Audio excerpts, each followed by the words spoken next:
Dans cette vidéo, je vais vous dévoiler les 3 raisons qui font que votre site internet vous rapporte pas d'argent. Et bien sûr, je vais vous expliquer comment vous pouvez corriger ça pour que votre site vous rapporte des millions et des millions d'euros. Bon ok, des millions je sais pas, mais si vous appliquez les concepts que je vais vous partager dans cette vidéo, je vous promets qu'à la fin, vous aurez un site internet qui vous génère des clients de manière régulière. Voilà, alors avant de commencer la vidéo, n'oubliez pas que si vous avez déjà un site internet et que vous aimeriez que j'en fasse une petite analyse, vous pouvez me contacter, il vous suffit d'aller sur mon site melicel.io/audit, vous n'avez plus qu'à remplir le petit formulaire et moi je vous ferai une vidéo dans les jours qui viennent où je vous ferai des recommandations pour améliorer le design de votre site. Alors pour comprendre pourquoi votre site ne vous rapporte pas d'argent, il va falloir commencer par se poser une petite question qui est: à quoi sert un site internet ?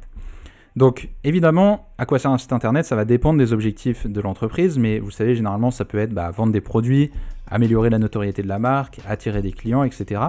Et de manière générale, en fait, pour une entreprise, c'est un moyen de capitaliser sur le futur. Donc en fait, quand une entreprise achète un site internet, elle achète un actif qui va lui permettre de croître. Le problème, alors en tout cas ça c'est l'objectif. Le problème, c'est que avoir un site web, ça ne veut pas dire que automatiquement vous allez avoir des clients qui vont tomber du ciel. En fait, pour avoir un site internet qui fonctionne, il va y avoir certaines règles à respecter. C'est ce qu'on va voir aujourd'hui. Donc ces règles, moi je les ai découpées en 3 principes, 3 grands principes qui sont un peu la recette pour qu'un site internet fonctionne. Alors il n'y a rien de magique évidemment, derrière il y a du travail, mais si vous appliquez ces 3 principes, normalement votre site devra fonctionner. Alors, ces 3 principes, c'est quoi ? C'est d'abord le trafic, la confiance et l'expérience utilisateur. Pour commencer, le trafic, en fait, il faut imaginer que votre site, c'est un peu votre boutique, on va dire, c'est votre vitrine. Si votre boutique, vous la mettez en haut d'une montagne et qu'il n'y a pas de chemin pour y arriver, que c'est compliqué, etc., probablement que les gens ne vont pas venir dans votre boutique. Et si vous n'avez pas de visiteurs, évidemment, vous n'aurez pas de vente. Donc votre objectif, ça va être d'attirer des visiteurs. Donc typiquement, si vous êtes en haut d'une montagne, votre but, ça va être de construire un téléphérique pour que les gens puissent venir en haut de la montagne. Donc ça va être le trafic. Donc il y a plusieurs manières de faire ça.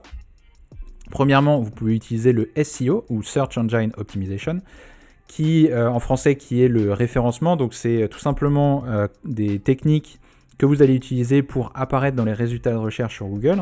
Donc quand vous tapez, je ne sais pas si vous êtes une entreprise de maçonnerie, quand vous tapez maçonnerie sur Google, comment vous allez faire pour que votre entreprise apparaisse en premier dans les résultats de recherche. Ensuite, il y a le SEO local. Donc ça, c'est une sous-branche du SEO, mais je l'ai mis là parce que c'est quand même un peu différent. En fait, le SEO local, c'est comment vous allez faire pour que les gens qui sont dans votre région trouvent votre entreprise. Donc typiquement, vous allez vouloir vous inscrire sur Google Maps, vous allez vouloir vous inscrire sur des annuaires d'entreprises locales, etc. Et puis, vous pouvez aussi créer des pages avec des mots-clés spécifiques à votre région. Donc typiquement, si je reprends l'entreprise de maçonnerie, vous allez mettre maçonnerie Paris pour que quand les gens cherchent maçonnerie Paris, votre entreprise remonte. Donc ça, c'est le SEO local. Ensuite, troisième chose, il y a la publicité payante. Donc il y a plein de plateformes qui le proposent, Google, Facebook, LinkedIn, etc. Donc ça, tout simplement, vous allez payer pour faire des publicités. C'est un très bon moyen d'attirer du trafic rapidement sur votre site. Maintenant, attention, dès que vous arrêtez de payer, généralement, le trafic redescend direct. Donc voilà, c'est une très bonne solution à court terme. Mais il faut aussi s'assurer que le prix que vous payez en publicité, derrière, vous arrivez à le récupérer sur les gens qui arrivent sur votre site. Donc très concrètement, il faut que les gens qui arrivent sur votre site achètent quelque chose, sinon vous payez des publicités pour rien. Et quatrième chose, c'est utiliser les réseaux sociaux, donc typiquement YouTube, Insta, LinkedIn, TikTok, etc. Et donc ça, par exemple, vous allez publier sur les réseaux sociaux pour rediriger les gens après sur votre site internet.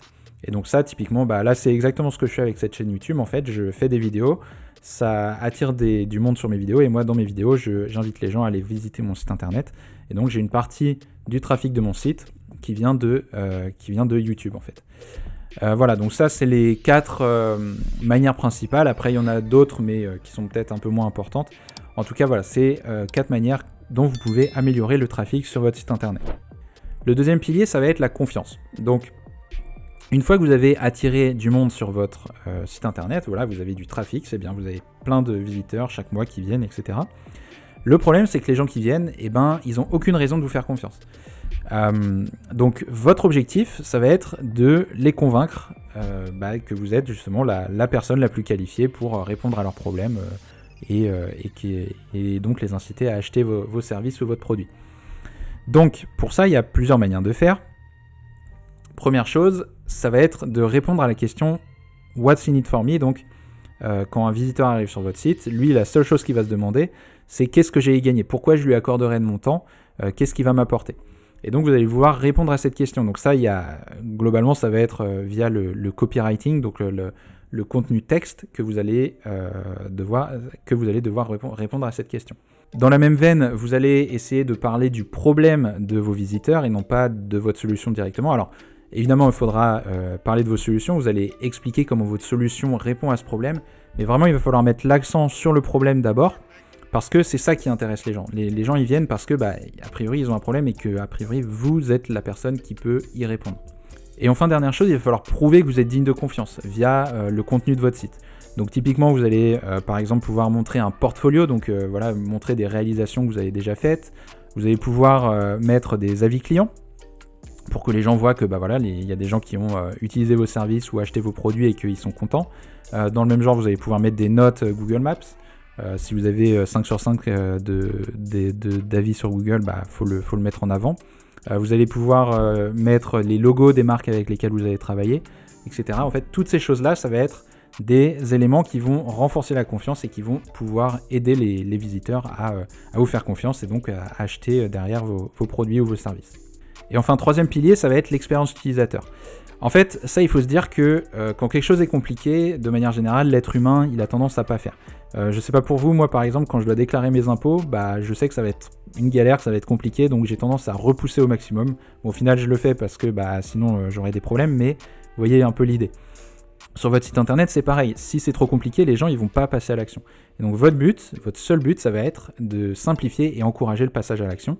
Le passage à l'action, ça peut être n'importe quoi, ça peut être acheter un produit, mais ça peut être aussi tout simplement remplir un formulaire de contact pour que les gens vous contactent. Donc comment on va faire ça ? Première chose, d'abord on va essayer de faire en sorte que la navigation soit claire et intuitive.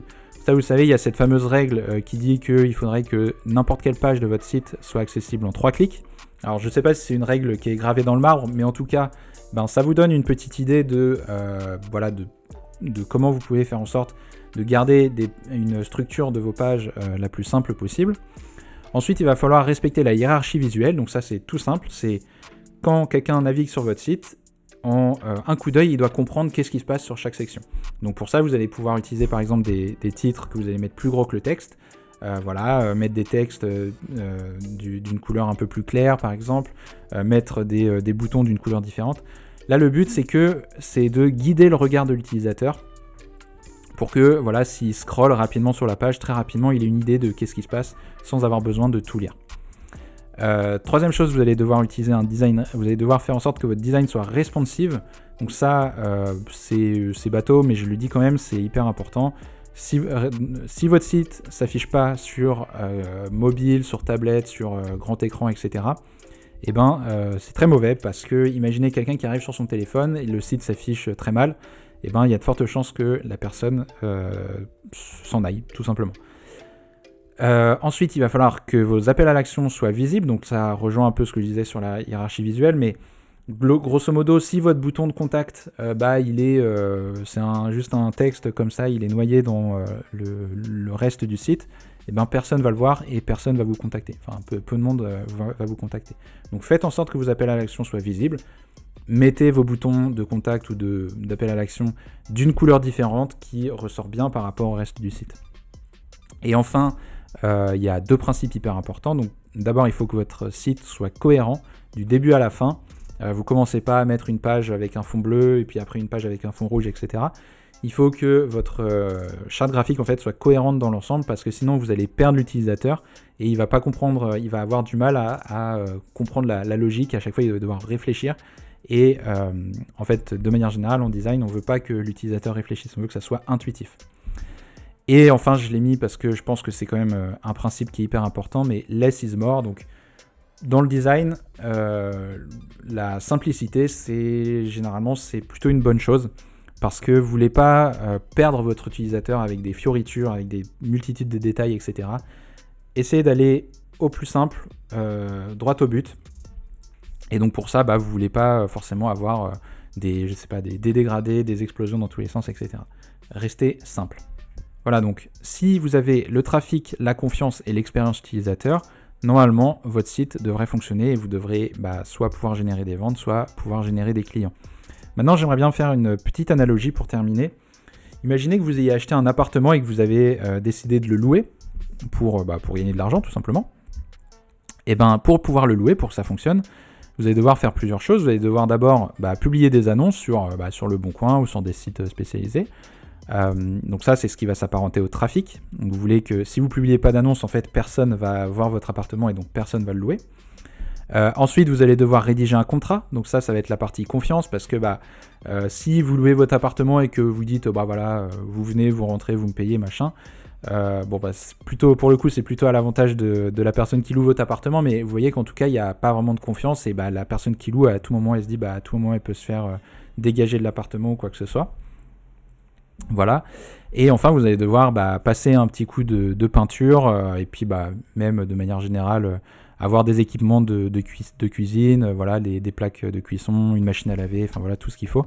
Ça va être l'expérience utilisateur parce que si votre appartement a pas ce qu'il faut, a une peinture toute moche et puis c'est impossible de faire la cuisine correctement ou quoi que ce soit, les gens vont pas vouloir y rester. Voilà, donc c'était juste pour vous faire une petite analogie, mais tout ça pour vous dire que si vous avez tout ça, normalement, il n'y aura pas de problème, votre appartement, vous arriverez à le louer. Et c'est pareil pour votre site internet. Voilà, donc j'espère que cette vidéo vous aura été utile. Si c'est le cas, n'hésitez pas à mettre un petit like, ça fait toujours plaisir.